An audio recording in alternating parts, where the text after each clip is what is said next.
The arms dealer looked at my wire and said, "Nice try, Agent Johnson. Now we do this the hard way." Viktor Petrov's words hung in the air like smoke from the barrel of a gun that had already been fired. The abandoned textile factory around us seemed to hold its breath as 18 months of undercover work disintegrated in the span of 5 syllables that cut through my carefully constructed identity like a blade through paper. I'd been Mike Romano for so long that hearing my real name felt like a slap across the face. Petrov stood 20 feet away in the center of the factory floor, surrounded by wooden crates that contained enough Stinger missiles to turn a passenger jet into falling debris.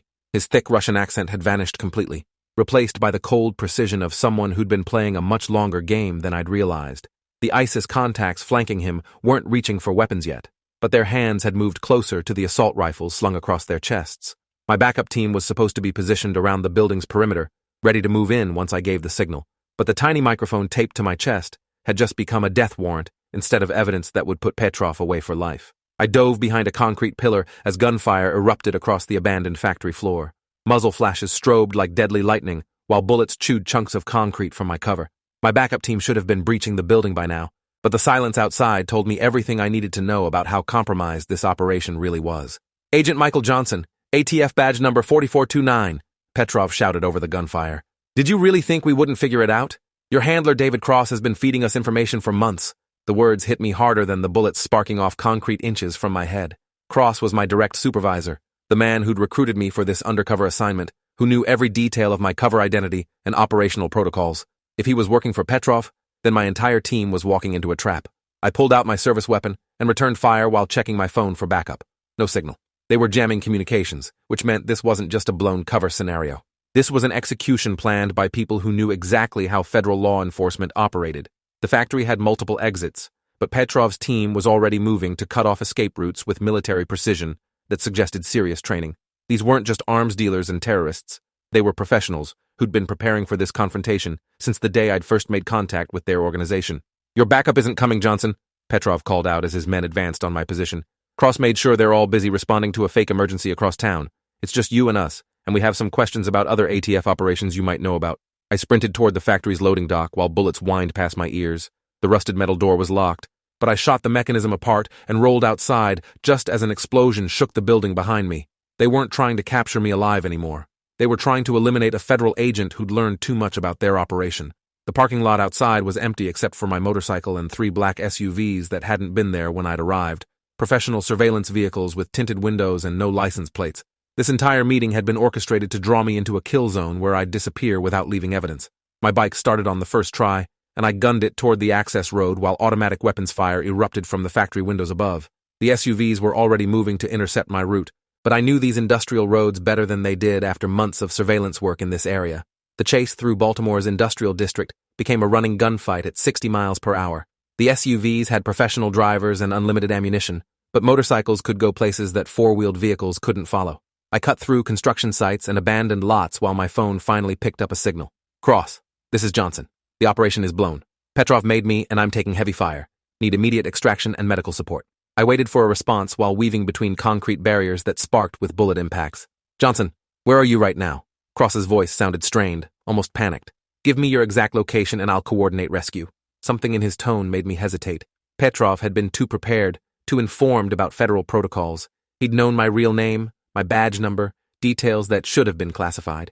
And now Cross was asking for my location while I was being hunted by people who seemed to know my every move. "Cross, how did Petrov know I was ATF? How did he know my badge number?" There was a long pause before Cross responded. "Johnson, you need to get to the safe house immediately. We'll sort out operational security after you're secure." I took the exit toward downtown Baltimore instead of the safe house, my instincts screaming that nothing about this situation was what it appeared to be. The SUVs followed, maintaining their pursuit despite being in heavy traffic where civilian casualties were inevitable if the shooting continued. That's when I realized the truth that made my blood run cold. The pursuit had stopped. The SUVs were no longer trying to run me down or shoot me. They were herding me toward a specific location, probably the safe house Cross had mentioned. The same safe house where other agents might be waiting to clean up a problem that had gotten too complicated to handle quietly. I pulled into a parking garage and called the ATF field office directly instead of going through Cross.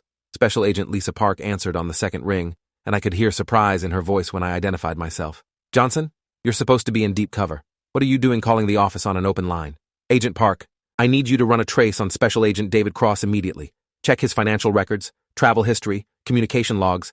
I think he's been compromised by the targets we're investigating. That's a serious accusation, Johnson. Cross has been with ATF for 15 years. He's personally approved by the director. Park's voice carried the weight of institutional loyalty that made questioning superiors feel like betrayal. Then explain how Viktor Petrov knew my real name, my badge number, and exactly when and where to find me tonight. Explain how he knew details about my undercover identity that only Cross had access to. Park was quiet for a long moment. Johnson, where are you right now? I'm showing multiple emergency calls about gunfire in your operational area. Are you safe?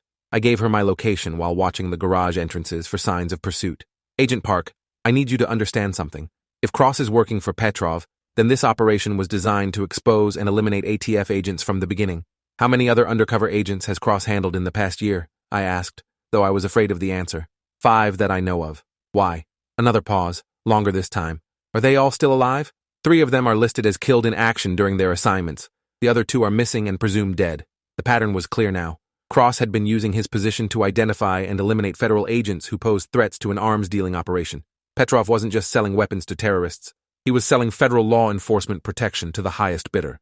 Agent Park, I need you to coordinate with the FBI immediately. This isn't just arms dealing. It's systematic murder of federal agents. Cross needs to be arrested tonight before he can eliminate more evidence. My phone buzzed with an incoming call from Cross. I ignored it, but the calls kept coming every few seconds. He was probably coordinating with Petrov's team to track my location through cell tower pings. Every moment I stayed on the phone was giving them more time to close in on my position. Park, I'm going dark. Don't trust anyone else in the office until you've verified their loyalty. Cross has had years to build a network of compromised agents. This could go all the way to the top. I destroyed my phone and stole a car from the parking garage, switching to a different vehicle every few blocks as I made my way toward the one place Cross wouldn't expect me to go. His home address, where I might find evidence of his collaboration with foreign intelligence services and criminal organizations. Cross lived in an upscale neighborhood in Bethesda, the kind of place where federal salaries didn't normally allow for $500,000 houses and luxury cars. His driveway held a BMW and a Mercedes, both less than 2 years old. Either he'd inherited family wealth or his side income was substantial. The house was dark, but I could see light coming from a basement window that was partially obscured by landscaping. I approached from the backyard, using techniques I'd learned in tactical training to avoid triggering motion sensors or security cameras. The basement window provided a view into what appeared to be a command center, filled with computer equipment, communication gear, and wall displays. The displays showed photographs and organizational charts. I recognized some of the faces as known terrorists and arms dealers, but others appeared to be federal agents and government officials. Cross was sitting at a desk covered with encrypted communication devices. He was speaking in Russian to someone on a secure video call. The conversation was too muffled to understand clearly, but I could see classified ATF documents spread across his desk, alongside what appeared to be intelligence reports from foreign sources. My training kicked in as I photographed everything visible through the window using a camera I'd taken from the abandoned car. This was evidence of treason at the highest levels of federal law enforcement, proof that Cross had been selling American intelligence to hostile foreign governments for years. That's when I heard car doors slamming in the driveway. Multiple vehicles, multiple occupants, coordinated arrival that suggested tactical planning. Cross's conversation had probably been coordination for a final cleanup operation that would eliminate me and any evidence of the conspiracy. I had maybe 2 minutes before they surrounded the house and began a systematic search. The basement window was my only escape route, but breaking it would alert everyone inside to my presence. I was trapped between a corrupt federal agent and the foreign operatives he worked for. The sound of footsteps on the front porch made my decision for me. I smashed the basement window and rolled inside, landing hard on concrete flooring surrounded by electronic equipment that probably cost more than most agents made in a year. Cross spun around in his chair, his hand already reaching for a weapon mounted under his desk. Agent Johnson, I was hoping you'd be smart enough to disappear quietly, but you always were too idealistic for this business. This business? I kept my weapon trained on him while scanning for other threats. You mean selling federal agents to foreign intelligence services? You mean getting American law enforcement officers killed for money? Cross laughed without humor. You think this is about money? You think I'm some common criminal selling information for personal profit? He gestured toward the wall displays. This is about preventing World War III, Johnson. Sometimes protecting America requires working with people who technically qualify as enemies.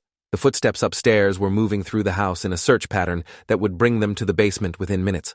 Cross seemed completely calm despite having a federal agent pointing a gun at his chest. That suggested either supreme confidence or knowledge that I wasn't actually in control of this situation. The arms dealers you've been investigating aren't just selling weapons to terrorists, Cross continued. They're preventing those weapons from being sold to much worse people. Petrov works for Russian intelligence, but he also feeds information to the CIA.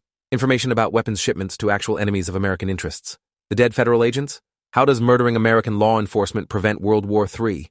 I demanded, my finger tightening on the trigger.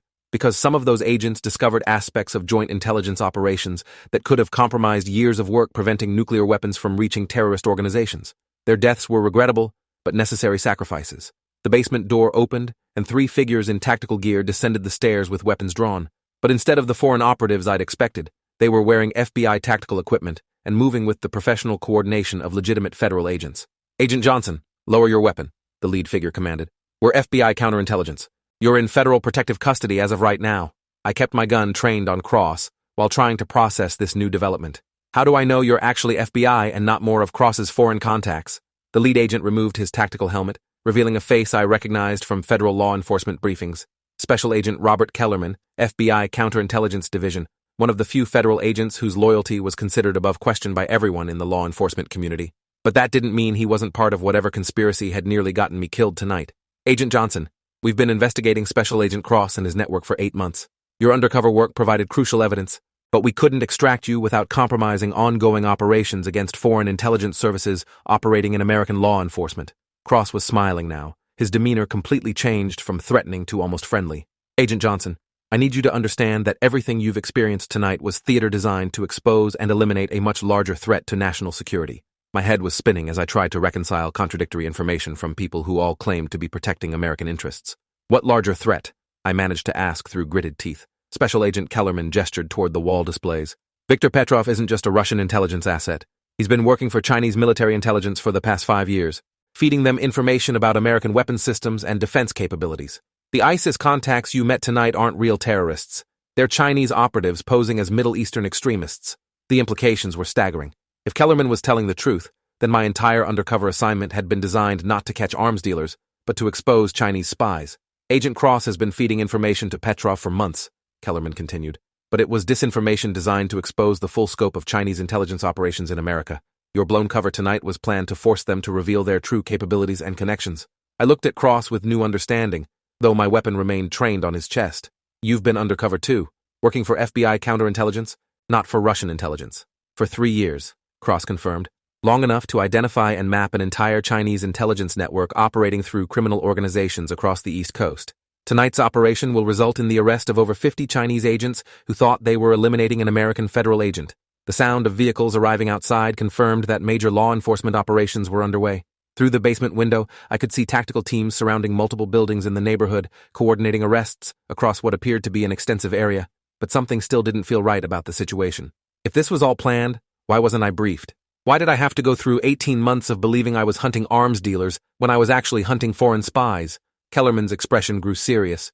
"Because the Chinese network had penetrated American intelligence agencies so thoroughly that we couldn't risk briefing anyone who might inadvertently compromise the operation. Your authentic reactions were essential to maintaining credibility." "Agent Johnson," Cross added, "we need you to continue your undercover role for approximately 72 more hours while we complete the arrests and seizure of evidence. Petrov and his contacts believe you escaped tonight, but they'll be monitoring law enforcement responses." I was still processing the revelation that my handler hadn't betrayed me, but had been protecting national security through methods that nearly got me killed. "What about the other agents? The ones who died during their undercover assignments?" Cross's expression darkened. "Those were real casualties, Agent Johnson. The Chinese network has been systematically identifying and eliminating federal agents who posed threats to their operations. Your assignment was designed to draw them into a trap where we could gather evidence and make arrests before they killed more Americans." The weight of it settled on me like cold water. I'd been bait in an operation designed to save lives by risking my own.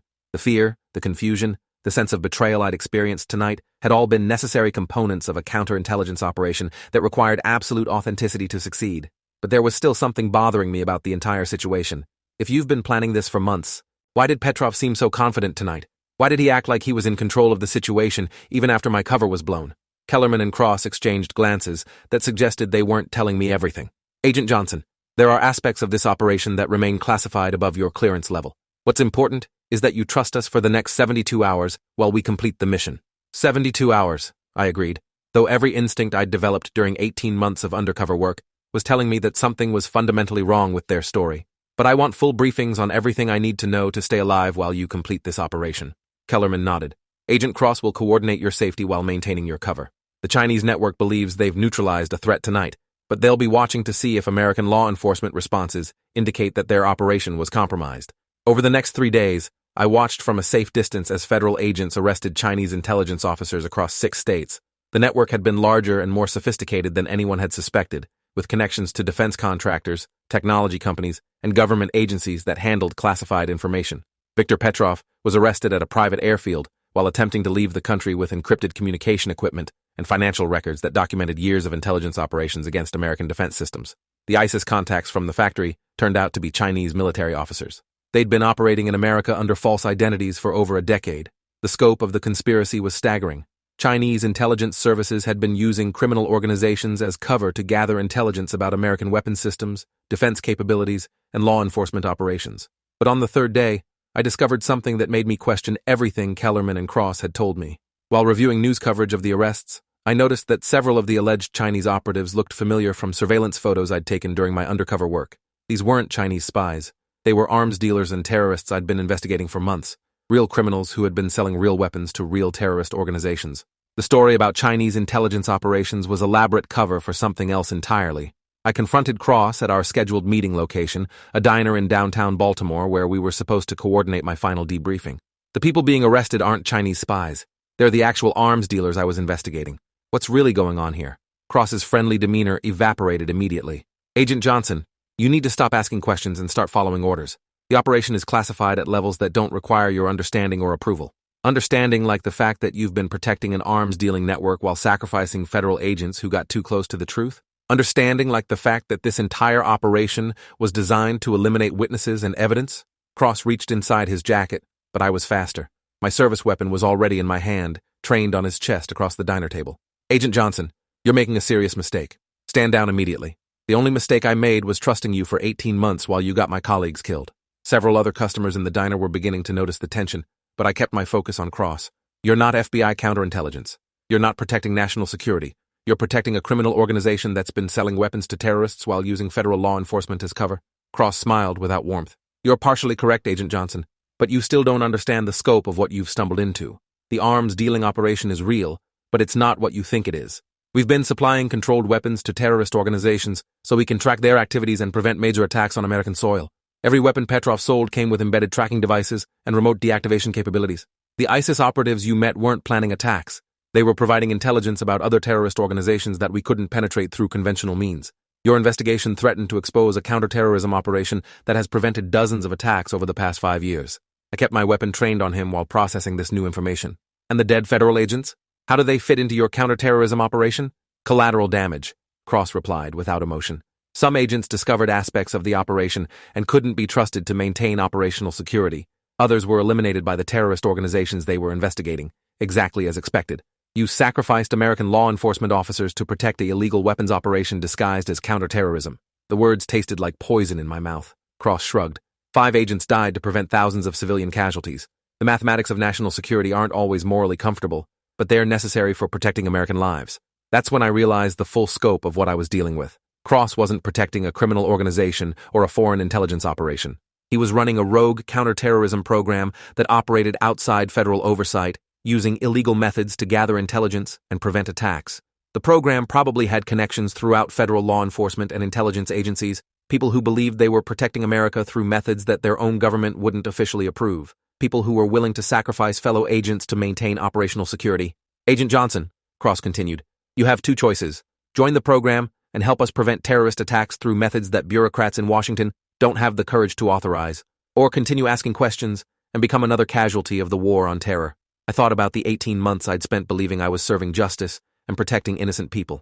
I thought about the colleagues who died because they'd asked the same questions I was asking now. I thought about the terrorists who would continue planning attacks while bureaucrats debated the ethics of stopping them. There's a third choice, I said, keeping my weapon steady. I turn in evidence of your illegal operations to people who still believe in following the law, even when it's inconvenient. Cross's expression hardened. Agent Johnson, you're making the biggest mistake of your life. The program has protection at levels you can't imagine. Directors, judges, Congressional Oversight Committee members, turn in evidence against us, and you'll be charged with treason. Better treason than murder, I replied, and shot him twice in the chest. The diner erupted in chaos as customers dove for cover and someone called 911. I kept my weapon trained on Cross's body while announcing my federal identification to prevent civilian interference. Within minutes, Baltimore police surrounded the building with weapons drawn. I surrendered my service weapon and allowed myself to be arrested, knowing that the evidence I'd gathered would be reviewed by federal prosecutors who might actually care about the difference between preventing terrorism and committing murder in the name of national security. The investigation that followed revealed connections between Cross's program and dozens of federal officials who had been authorizing illegal activities for years. The scope of the conspiracy reached into multiple agencies and congressional committees that provided oversight for counterterrorism operations.